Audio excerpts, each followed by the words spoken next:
This is Hannibal here from thehannibaltv.com, and back for a part two interview is none other than the Berserker John Nord, former WWE and WCW star, was also in the AWA.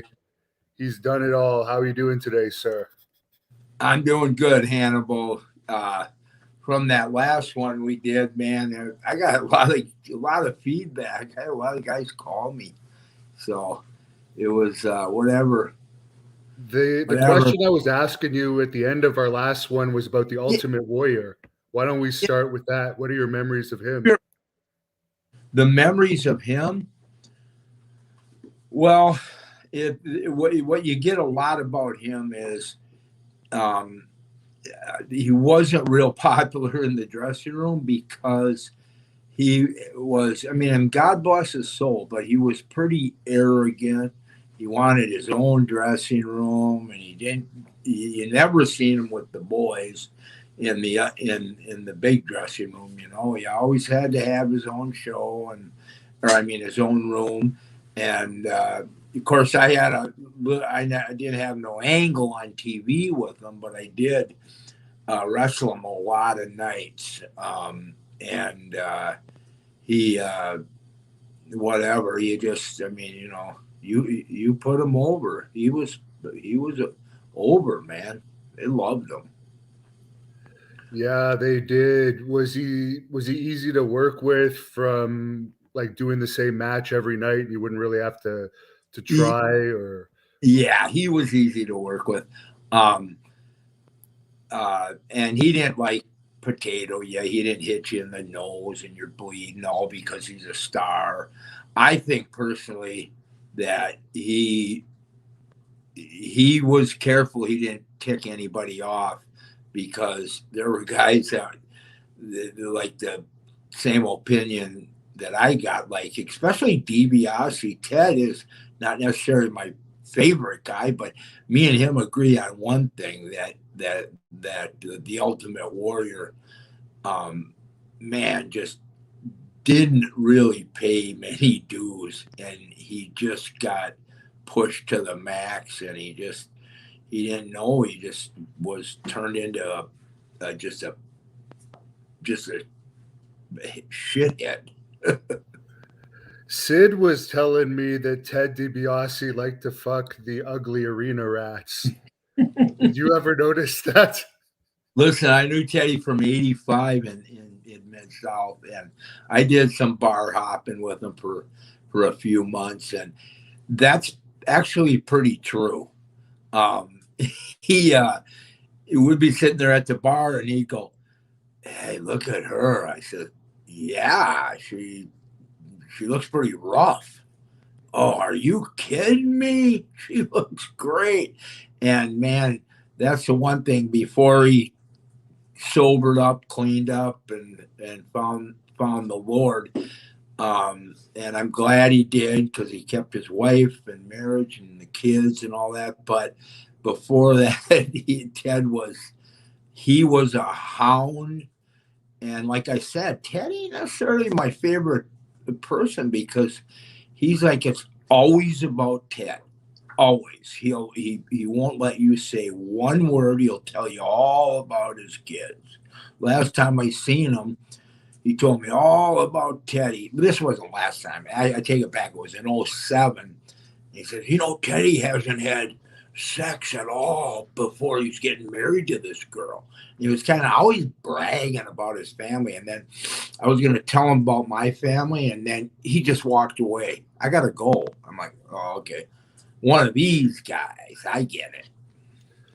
He's actually been in a lot of trouble in recent years. I don't know if you've heard, but there was money that was supposed to go to the poor, and I guess his son was part of the people allocating it. And I guess Really? somehow his ministries received like over 700,000 of money that was designed to go to the poor and not actually Really? his ministry. So he has to pay it back now. Really? Yeah. I'm glad whoever busted him on that, kudos to him, because Ted deserves to get busted. He's got this uncanny ability to just money, self, conversation. He just absolutely thinks super highly of himself. And Hannibal, you watch if you ever watch his ministry speeches. I've watched a few, and he opens up his sermon with, you know, I love money, and then he goes to the thing like, yeah, I just had to get that out of my system.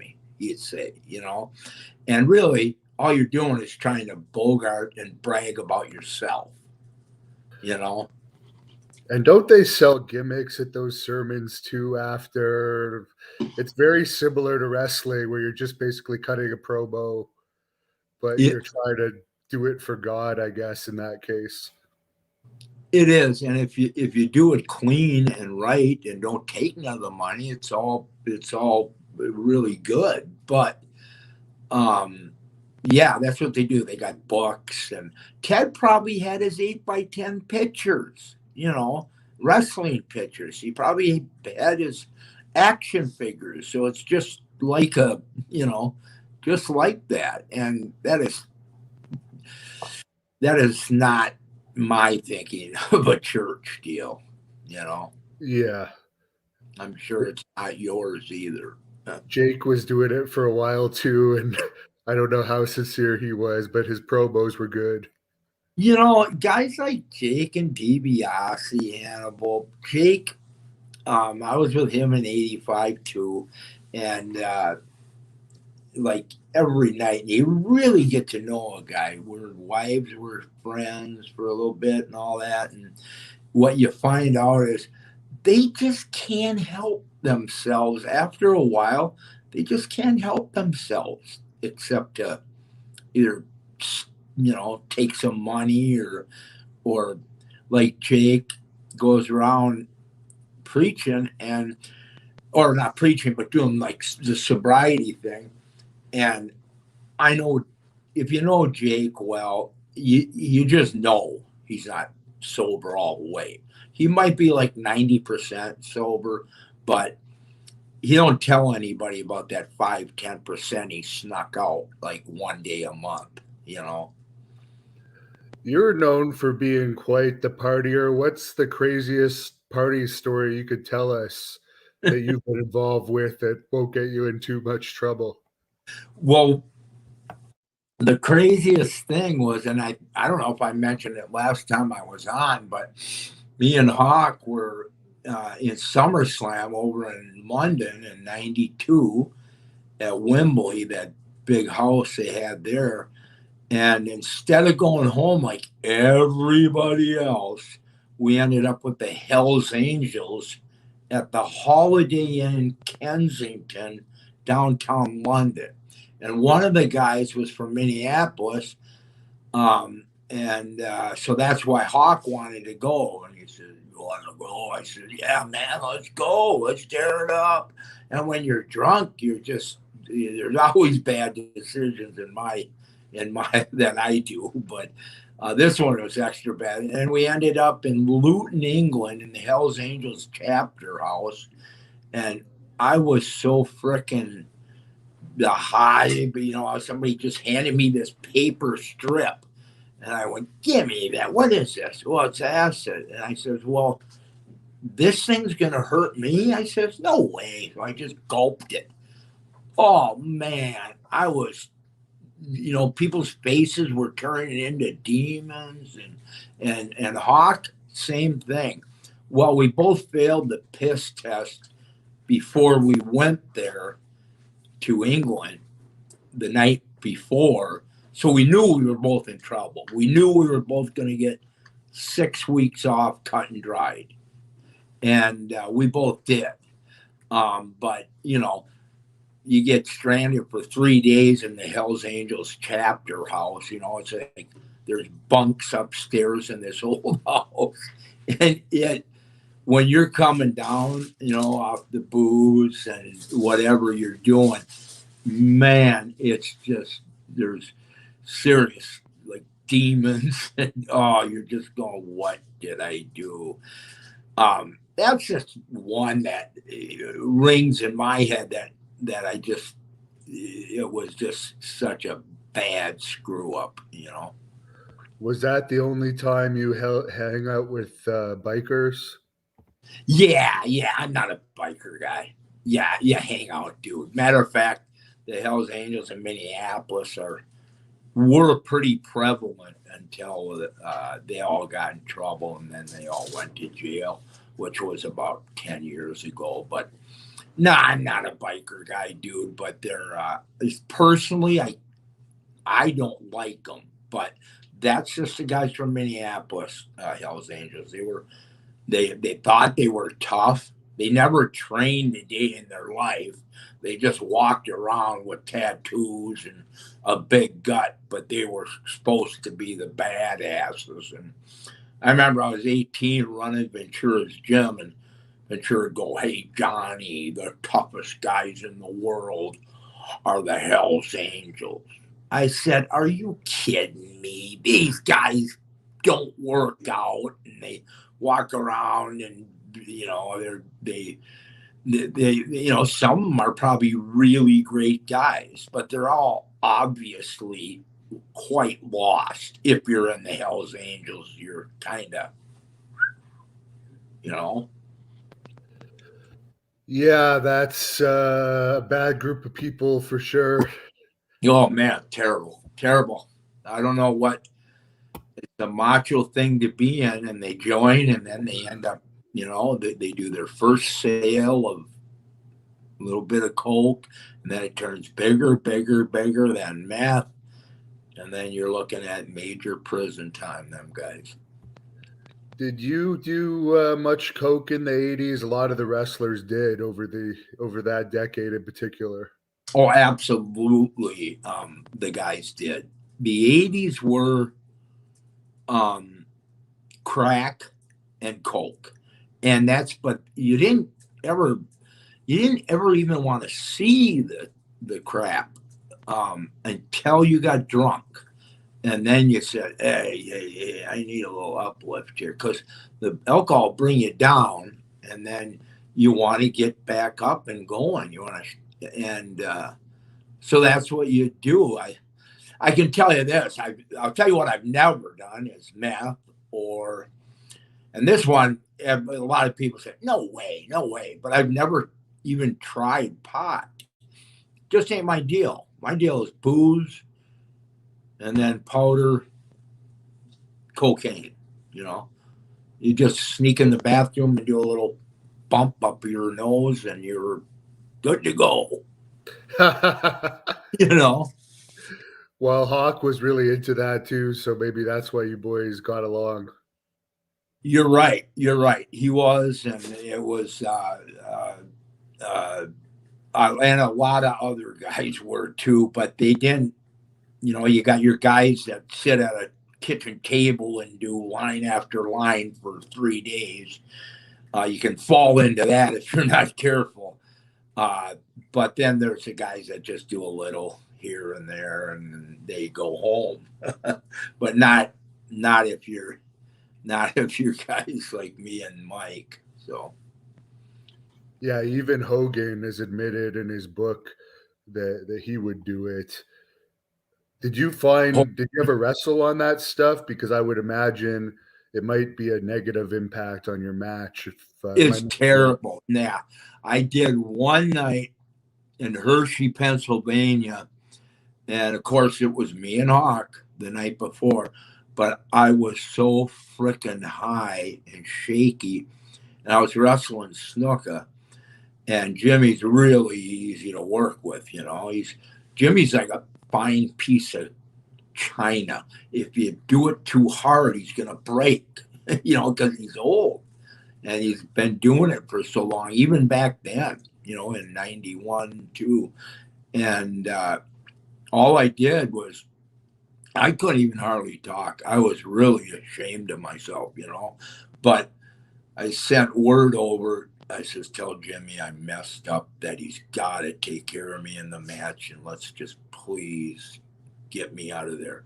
So I go in the match, and then I tell the ref, I said, tell Jimmy I'm screwed. Well, Jimmy just did it perfectly, did this, that, and he did all the work, and the match was over, and I got out of there, and man, what a lesson I learned though. Never again, and I didn't. Mitch, fan watching on here, wants to know: do you have any stories about JYD doing crack? Because he was known for his drug use, and Oh, I well, guess yeah. Well, I didn't know him very well. I knew him. I went out with him a couple nights in Mid South in '85, my second year of wrestling. And JYD was already gone in '85, but he came back and did a couple shots for Watts. And yeah, he had his own kind of following, the girls. And then he went into that hotel room and shut the door for 2 days, and they're not in there playing checkers. They're in yeah. there. Another wrestler told me that sometimes the girls would actually either bring him coke for him to fuck them, or pay him to have sex because they were such big fans, and he would use that on drugs, I guess. I agree. I agree. But that son of a gun was over, man. In Mid South back then, man, was he over. That's why, yeah. I agree. Yeah, he was over huge. It's too bad his demons kind of like caught up with him. I think he never reached Yes, his the, full the potential. demons. The demons did, Hannibal. They did get him, and nobody wants to go out that way. When you're partying, you don't think that night you're going to slide off into eternity. And uh, I'm guilty of it. And it's like you wake up and they say, God, I'm glad I didn't die, man. Holy smokes, never again. And then you do it again. But yeah, I mean, unfortunately, the stories on the Minnesota guys. You got, Henning and Hawk and Rude and a guy named Brady Boone, and they all went down. Was it overdose? I think so on all of them. You know, There's and that rumor. Have you heard about this Rick Rude rumor that it was an intentional overdose because some sort of penis thing went wrong? I'm not sure if you've heard I anything about did I did hear about that, and I want to say back then, like right after it happened, uh, uh, I think it was Kurt Henning, and we all talked about it, and then that's what we had heard, that exactly that he was shooting up to, I mean, Rick had that, I guess you call it, demon of he just wanted to get kinky as hell and get numb, and then he would actually shoot it in his pecker, and like one out of a million guys will do that. That's just very rare. I mean, that's the extreme of the extreme. And Rick had it, and it was a tragedy. It was a tragedy. And then you heard, didn't you, that his son died in that motorcycle crash? No, when did his son die? Oh man, I don't know what year, but I mean, could you imagine be his wife? I mean, Rick Rude Yeah. dies, and Rick Rude Jr. dies on a motorcycle crash. And I think he was kind of out of control. Maybe not, but I think he was. And if he wasn't, it was just flat sad, because he was in the wrong place, wrong time. But I think he was, really going fast and all that. But to have his son and him go over the years, that's just terrible, man. Hits you in the gut, don't it? Just thinking about it. Did you ever hear that he had some fetish that like he liked to beat up guys for trying to hit on his girlfriend? I heard Paul Bear tell this story, and it He- was like he would purposely kind of allow that to be set up just so he could beat up the guy. Put it this way, I don't know if it was like consciously true, but I think he kind of did it like I mean, just like he's drunk now. He's had 7, 8 beers, and now all of a sudden he's getting paranoid about who's looking at his wife, and maybe he gave it a nudge. Sometimes is what I think. Maybe he gave it a nudge, but yeah, Rick was like that, and like I said, Rick and Hawk both hit like mules. Were they both the toughest guys? No, because most of the guys that are, as well as I do, most of the guys that are actually the toughest most of the time are a combination of ultimate fighting, wrestling, boxing. They've done it all. And you just ain't going to be able to keep up with a guy like that in a fight. No way. Do you have any stories about Kurt Hennig? You've mentioned him a couple times, and the fans always like to hear about him. Yeah, they do, don't they? Yeah, Kurt, greatest guy, and everybody says that, but he really was. I love the guys that say, "Well, he was my best friend." I'm like, "Oh, that," because you were friends with him in WWF, you weren't necessarily his best friend. Guess I'm referring to Bret Hart. I'm like, anyways. So, any stories about Kurt? Yeah. Uh, where was I going with this? He was just such a great guy, but Kurt was. You got to remember what's going on inside him and what he's thinking. Kurt, before he got really buff and big and everything, he was really a passive guy. He was just in the background kind of deal. I mean, he had sandy hair, crooked teeth, weighed a 180, you know, and I told him this to his face, but yeah, and was I'll tell you this, as far as the Minnesota guys, he kind of was the first guy in 1981 to go with Brad Rangan's camp, and Brad, by orders of Greg Gagne. And I just talked to Brad Rangens, and he actually reminded me of this. He says, Greg told me to stretch him. So Brad would and Kurt, what a guy, man. The guy just took these butt kickings. He never gave up. He never was going to quit. He paid his dues big time.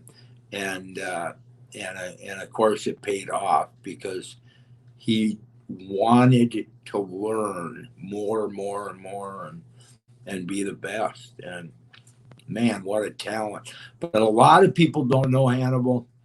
Kurt Hennig played at a junior college football, Normandale in Minnesota, and they had some great players. They really did. They could have beat a lot of Division I teams. But anyways, Kurt was a linebacker, and to watch him play football when he was young, I guess he was about 190, and to watch him, he was all over the field. He was just had really superb linebacking abilities. And then when Normandale won this game in Minneapolis, it was in the paper the next day. Hatchet Henning tackles North Hennepin. I don't know where they got the hatchet. I guess because Larry's the axe, but There's a lot of fans watching, and I know you've said this in another interview, but a lot of fans want to hear you tell the famous muffler story. oh, well, first of all, I had a few guys talk to me, ask me, "Is that true?" And I'm like, Do you really think I'm gonna just go into depth on something like that if it wasn't true? I might spice it up a little bit, but well, it was in the Rosemont Horizon, and that's north of Chicago, a few miles. And it used to be, now it's the Allstate Center, but in the locker room, Vern Gagne just, I ended up there. I was actually with the New Jersey Generals not too long before that, and I had my jersey on and my New Jersey Generals, and before the match, I'll try to condense it here. Before the match, I'm looking in the locker room out of the corner of my eye, and these real big, huge guys like Dusty, Kurt, or Larry Henning, Jerry Blackwell, and I got to say, I'm not sure Andre had one, but I did throw him in there on the story. But I ain't sure about him if he had. But these other three all did. And Dusty comes up to me before the match and he said, "Hey, Big Johnny, baby." And we've been talking like Dusty, or we try to talk like him, since seventh grade. Kurt came up to me in seventh grade after seeing Dusty on Sunday morning wrestling and said, "Hey, Big Johnny, baby." So me and Kurt always talked like Dusty to each other, just kind of being squirrely, that's all. But so Dusty came up and said, "Hey, Big Johnny, you got your muffler in?" Because he seen I was kind of looking. And I said, "No, I don't think I need one of them. And I had no reason what was going on. I mean, it didn't take a brain surgeon to see that it was for general seepage out of you don't want to get white trunks with a big brown spot. And I said, "No, I don't need one of them." So we go in the match, and the finish is me pile drive them, and I wasn't going over, but I forgot what happened after the pile driver. But anyways, the main thing was the pile driver. I go to get him up and to lift him up, and I had never done a pile driver before. I've been in the business for 5 months, and even in camp, I never did a pile driver. So, anyways, I tried the first time to get him up, and he didn't go. And I thought, God, is he being stiff with me, or am I doing this wrong? And I'm getting nervous. I see Vern by the door looking real closely at the match. So my job's kind of I got to get this finish right. Second time I took his tights and they stretched, and his butt cheek was kind of hanging out. Now the fans are heckling. They're like, "You can't get him up, you greenhorn," and come on, and all that. And I just kind of panicked, but I had my left arm around his stomach, but then my right hand just like grabbed his butt cheek really hard and squeezed it, and he went, "Ah!" I heard him down there. So I pulled him up, but I wasn't sure how the muffler got loose, the white toilet paper, and I pulled it to the side a little bit, and his muffler fell out in the ring. And now I got him up, but I'm looking down at the corner of my eye, and there it is laying there, just nasty too, like maybe there was a little bit of an accident. So I pile drive him, 1, 2, 3. But right before I pile drive him, he said, "Big Johnny, my muffler fell out, baby," and and that was Dusty. And turned him over. Can't remember what happened because I know I didn't go over, but 1, 2, he probably kicked out, and then something he did to me, and then he probably went over. But now the fans are heckling like, "What's that? That fell out. Did you see that? Did you see that? I seen that. What's laying in the ring? What is that? Your tampon, you homo? You know, and it was just, and at the time, believe it or not, it wasn't that big a deal because it was kind of something between me and Dusty. And I just came back. I was more concerned about having a good match because that's what we did. We want the. That's why I don't know why a lot of guys are just more talented than other guys to get to the top. But most of the guys I knew from Minnesota, we were more concerned with we had to try to have a good match. You know, that's what we focused. We didn't necessarily focus on is Vince gonna put me on top. That was the furthest thing from our head. We just wanted to have a good match every night. So, yeah. So that's kind of the muffler story. There, and when you've had a few pops, you can spice it up a little bit and make people laugh. Yeah, there was a fan asking if you threw it into the crowd. Huh? There's a fan on here that asked if you threw it into the crowd. Hell no. But I'll tell you this, me and Dusty were both on the mat like this, and we were like both laughing, but we're trying. And then I heard it, they're laughing. They're laughing. What's you know, they thought it was. And then I heard a guy in the fans scream, it's part of the show. It's just part of the show.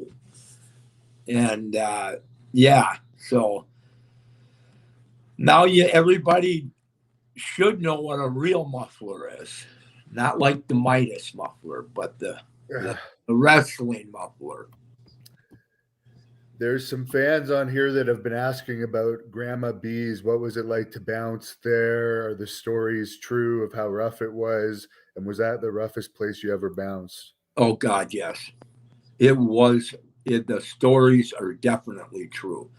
It was this bar right on the Mississippi in kind of a bad part of Minneapolis. And our friends that we went to high school with opened it up, and it was a big place, had an upstairs, downstairs, and it just turned into wet t-shirts. They had a lot of wet t-shirts nights, and anybody, I assume everybody knows what that is. And then, but there was a big doorway lobby, and like typical bouncer, put your beers back, can't take them outside. But these guys, Hawk bounced there.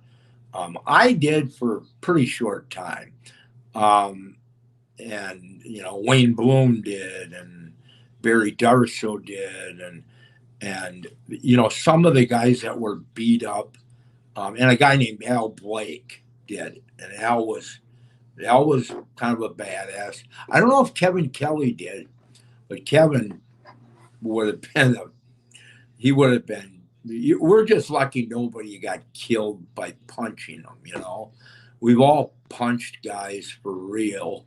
At least most of us, and most guys think the same. God, I'm glad I'm not in jail right now because I hit that guy so hard. But yeah, it was just insane. Now, there was another fan asking, back when you were in your peak shape, is there any particular steroid cycle that you did that you felt worked the best? Well, I tell you what, I didn't really do cycles. What I did was I'd buy like a cheap bottle of Equipoise or testosterone, and I would just take a shot here and there and all that. That's why obviously when you watch the old matches, some matches you look huge, and other matches you don't look so huge. But I wasn't a cycle guy. But I tell you this, when I was playing football, I was taking Anavar, And that stuff it was just great.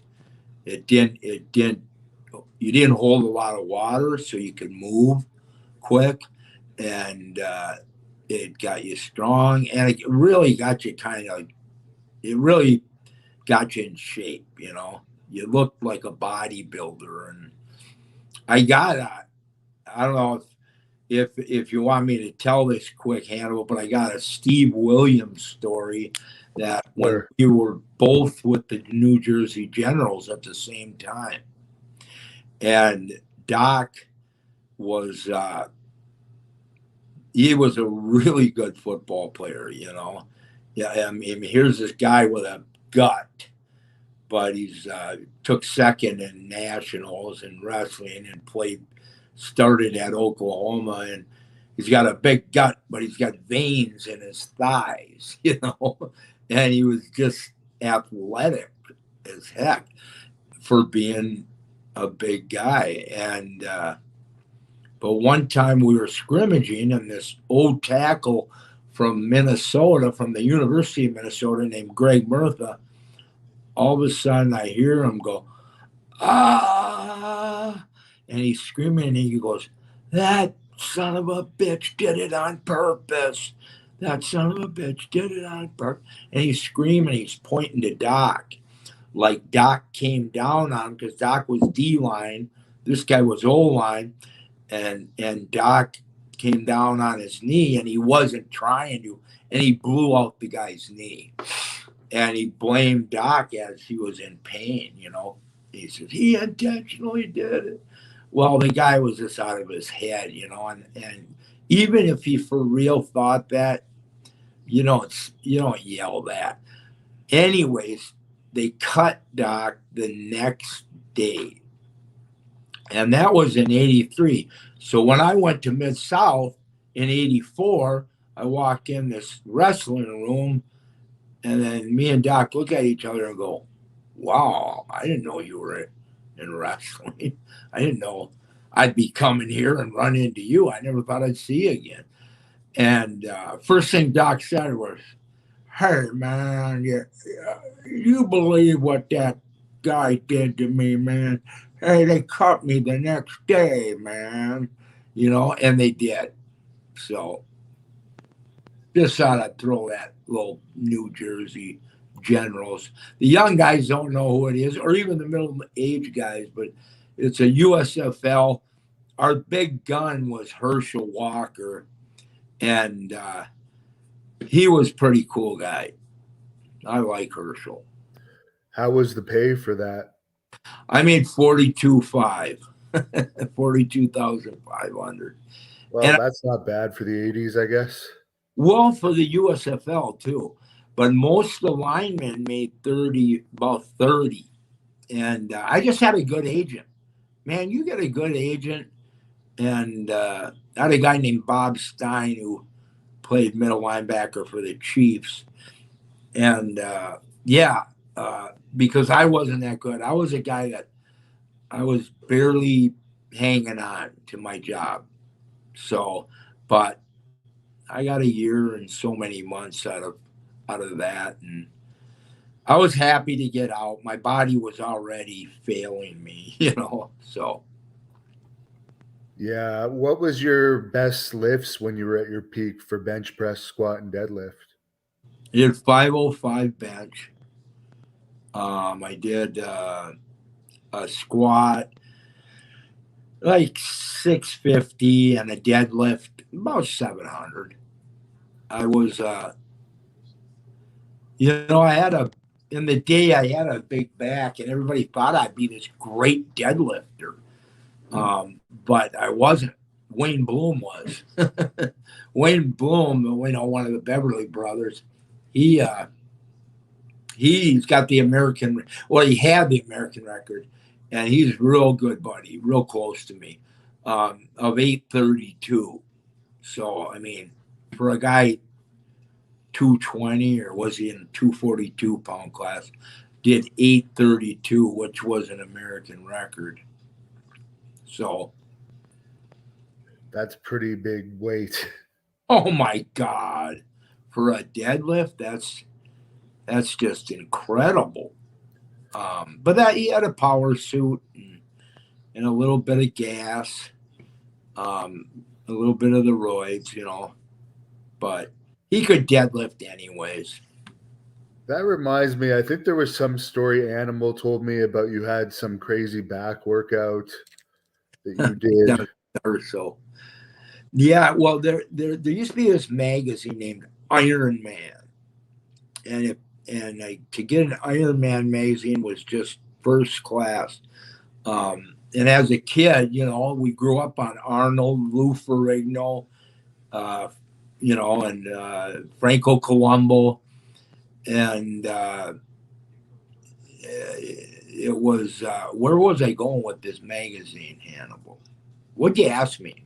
When I interviewed Animal, he was talking about some half-hour back workout that you did or something that was just crazy. Yeah, well, in Iron Man magazine, there was a guy named Bob Hoffman. And if you Google this, it'll come up just like that. He's an old timer. But this was Bob Hoffman's workout. He had an arm workout that he promised you'd put an inch on your arm if you did it. And I did that one. And then he also had a back workout, but um, well, first of all, the arm workout I did with a guy, and that one we did for 24 hours.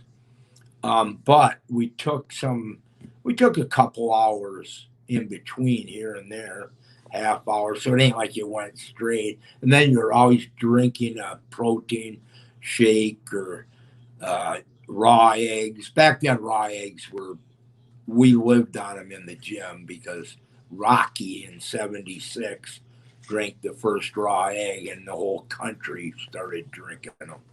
But yeah, the back workout, I just doubled. And yeah, I mean, we all got that 2 to 5 year kind of gap where your body is just healthy and you're strong, you're hitting on all cylinders, which probably means you could go at it pretty good in a fight and you could, but you only got that gap. And once that gap of time is over, your body starts failing or you get older and you ain't gonna be able to keep up with the guys, in a real fight. When they made you the berserker, how did they explain that to you? Because you were already pretty known as Nord the Barbarian when they recruited you, but it looks like your gimmick changed slightly when you became the berserker. Yeah, it actually changed a lot. I liked Nord the Barbarian a lot better. We had me and my dad and brothers had a car lot, Nord Motor Company. I slammed the guy through a windshield, and it got over big time in Minnesota, or wherever it got the Vikings TV, because that's when we advertised, and it worked, man. We had so many people come in that basically just wanted to see the Barbarian, but they ended up buying a car. But so when I went to Vince, and I had a trademark, and I went to Vince, I says, God, Vince, I'd really like to, keep the Barbarian. I think it's logical. It's, I know, and Vince don't work that way. He's out to protect the WWF, and he don't want to get into no trademark problem or anything. So he wasn't going to go that way. So that's how he made me the Viking with the outfit, and then that ended up being trademarked to some guy from I think Switzerland, but he was actually lived in Japan. I don't know what the exact connection was, but that's what stopped the Viking. And I had a couple matches on TV. Then then Vince came up with the Berserker, and it wasn't my favorite name. Back then, it was just a little, it just wasn't something that was going to really boom to the top. But if you think about it, it's all up to Vince, anyways. You're going to the top in front of the camera, anyways, if he wants you to. Whose idea was it for the finish that you did where you would basically boot the guys off the apron and they get counted out? That was Ray Stevens. Ray was one of the agents, and that was I didn't like that either because it was just a little too gone, and it was a lot of work. When you're tall and you got boots with a couple inches on the heels, it's sometimes hard to pick up some 5'8" pudgy job guy. It all of a sudden it's really hard getting them up and throwing them over. So I was glad that I quit doing that because somebody shorter and stronger, it probably would have worked better. How did you like working with Bret Hart? I remember seeing you against him at a house show back around 92. Yeah. You know what? Bret, I'll say this, Bret, I was really pissed at Bret Hart because I worked with him on TV and worked out the match. And he says, yeah, we'll do this, and then go home. And he was I think he was kind of scared of me, I really do. And so we started doing the match, and all of a sudden he starts telling, we got to go home. Yeah, they said go home. They said go home. And I go, oh. And he kind of caught me off guard. And I just said, okay, go home. So 1, 2, 3, I do the job. And if you watch the tape on that match, and that's probably the only match that would be on, Google or whatever, you can see that that's exactly what happened. So he didn't want me to get my shit in, he didn't want me to get my stuff in. And I love Bret. I mean, I traveled with him and we were buddies. But man, he's just such a freaking mark. God, he is just, I mean, and I think he's got a little bit of the old Ric Flair in him that he, if you ask him to tell you a Bruiser Brody story, he'll custom fit it, But I think most Bret's stories are true, But I think he stretches a little bit. But Bret's like DiBiase, man. You run into him, and he talks all about himself. And I did this and that, and I'm doing that. And then you want to tell him about your kids, and I gotta go. Oh, okay. So not a big. I mean, I don't hate nobody, but I'm not a big fan. Not a big fan of Bret. And I know he remembers that match. And I know if I ever run into him again, he's probably going to get in the other elevator because he knows what he did and he knows I'm pissed about it, even after 30 years. Can I hold a grudge for a long time or not? Most wrestlers do, whether they admit it or not. No kidding. I think we all do, but it's so damn unhealthy, for anybody to hold any kind of resentment will kill you, not them. But I mean, like I think about it all the time. I don't, but it's just something like, all the wrestlers always tell you, I love them. We're always great guys, and we all love each other. We're all on the same team. You know what? I remember a lot of self-centered guys that will bury you when you're not there with the office to get them up higher. That's what they don't ever really tell you about because they got this euphoria that, oh man, I love you, brother. We're all good. Yeah, Teddy, except remember, you were such a prick when you did this, um, and all that. There is that part about pro wrestling that is like that, and that's, I mean, Hannibal, the office of the WWE, it seems like they shoot straight and give a total derelict a push, like a guy running the frickin' Ferris wheel down in Louisiana. He gets into wrestling and he'll get a push. And it just always amazes. Yeah. I was talking to Wayne Bloom and Brad Reagans about this, and we're just laughing. We're going, ain't it the truth? They will, I don't know how their thinking is, but they will just shoot straight and push a total freaking nut, but not just a regular, honest guy, you know?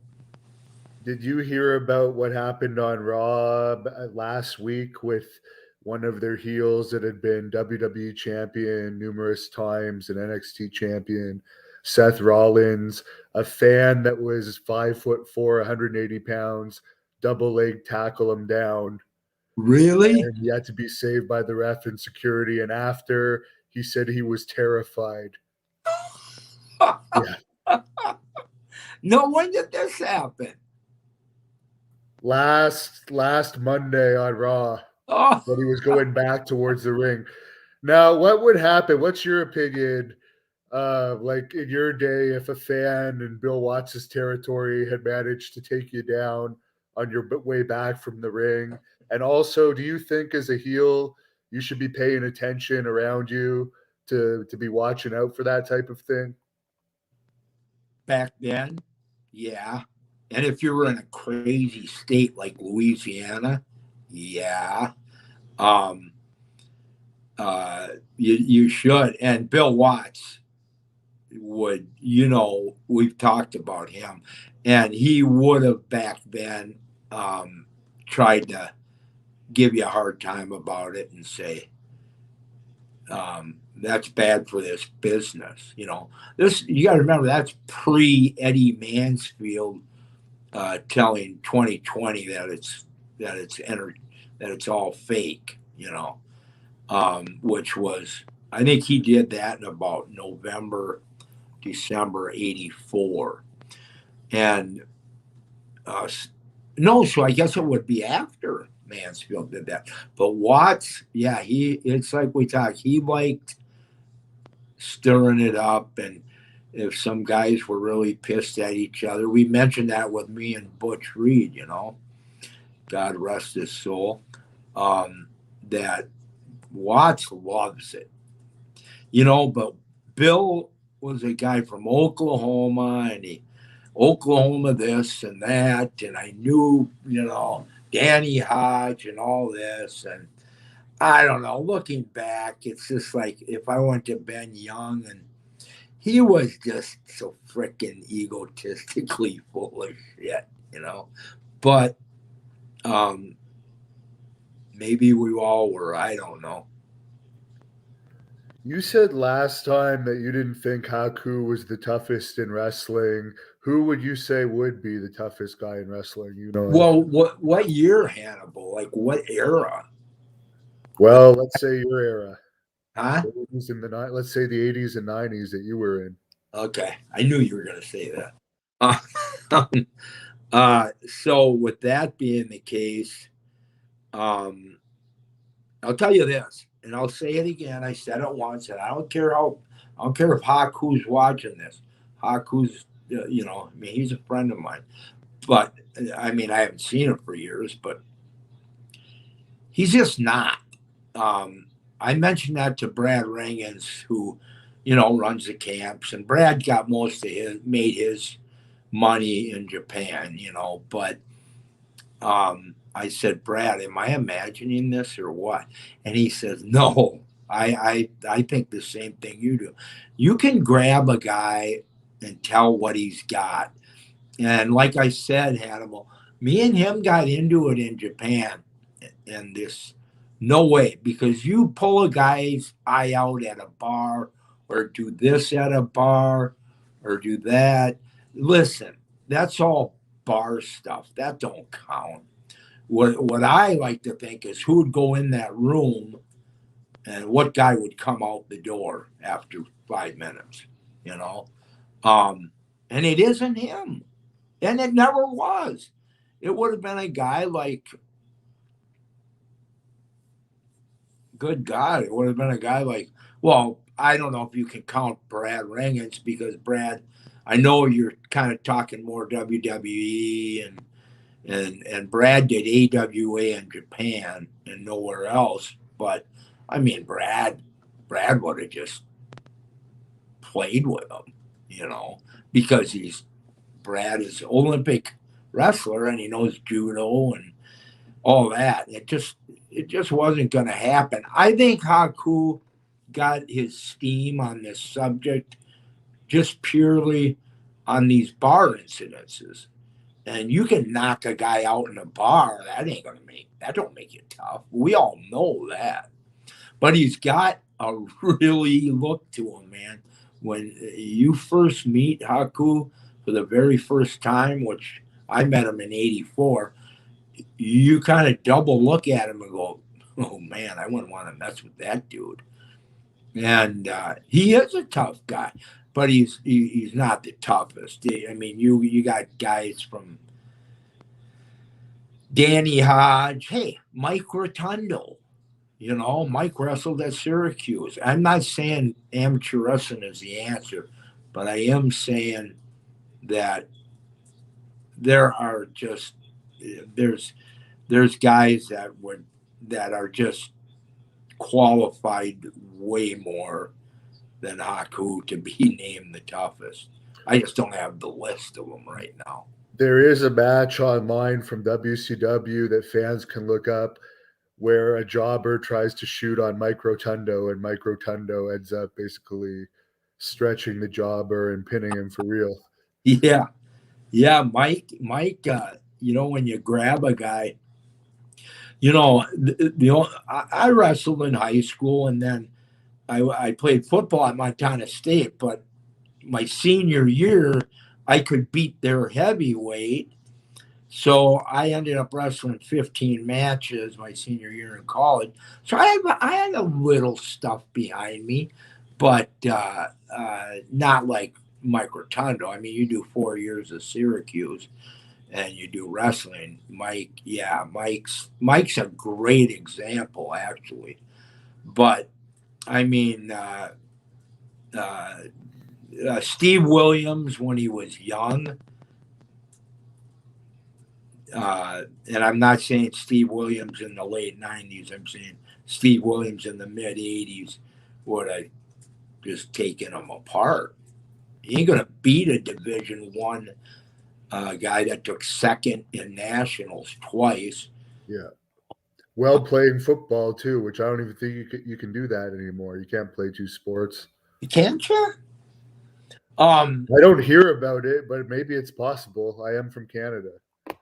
yeah, you know what? I think it's possible because it just sounds like it would be stopping their rights or something like that. But maybe not. But yeah, he played two sports, and when I met him for the first time with the Generals in '83, I mean, it was just the character then, man. It's just like watching this. I'm looking at him in the locker room in football, and I'm going, "Wow, look at that guy. He's got a big gut, but he kind of intimidates me a little bit." And the guy was one thing about Doc that always fooled you was he had these veins in his thighs, like freaky veins on top of your thighs. And I'm like, that's an athletic dude right there. And he was. He was really a good football player. The But brother not tough, man huh? wants. There's a fan watching that wants to know your thoughts on today's wrestlers and the wrestling product today. Today.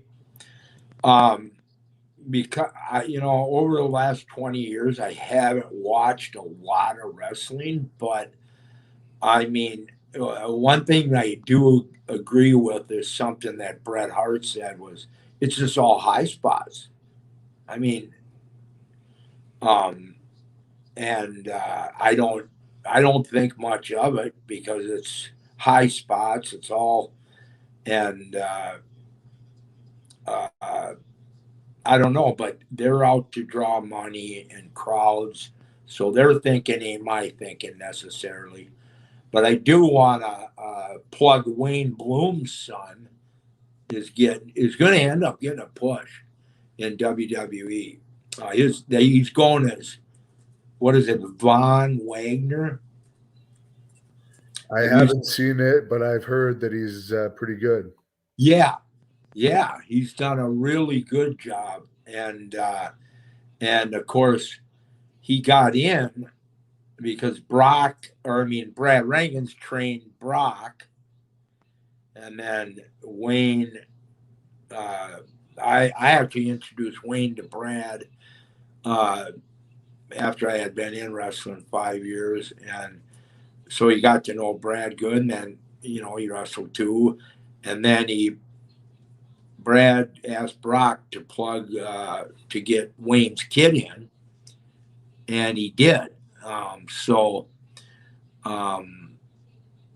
that's how you get in, man. You got a guy like Brock saying, can we get him in? Yeah, if you say so, you know. What did you Yeah, think I think he'll about? do well. Yeah.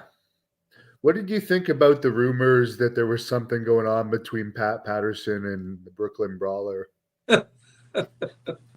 You know what? Let me handle this, John. We don't need to talk about any kind of rumors, Hannibal. No rumors at all. I saw something on What's the news. going on between you and the Brooklyn Brawler?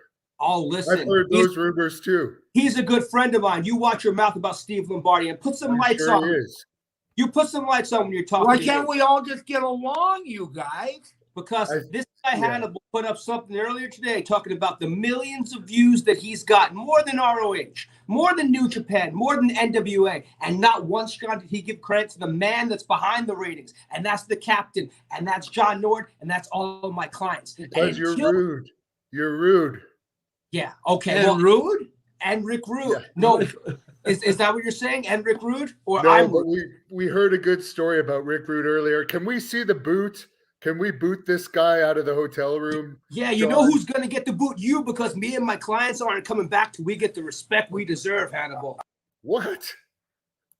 I don't even get it.